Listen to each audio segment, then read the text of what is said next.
Hello guys and welcome back to my YouTube channel TechArts.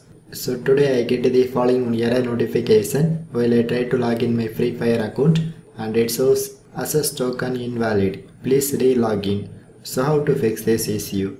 And here I get this error message in my Samsung Galaxy M30s device. At same time this trick works for all Android mobile devices. So anyway, let's go to our tutorial. So very simple method to fix this issue is just install this VPN application from your Google Play Store. So once the installation is completed, just click to open it.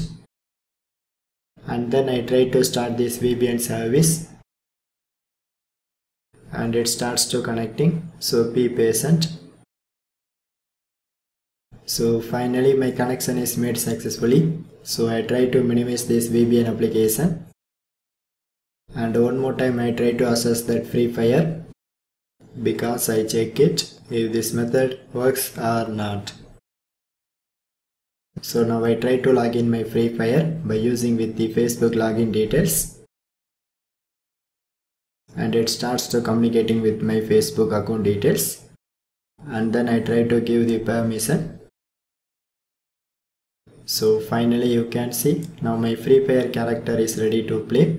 So friends, maybe this trick not works, just comment to me. I give some other ideas to fix this problem. So otherwise, just leave a one like.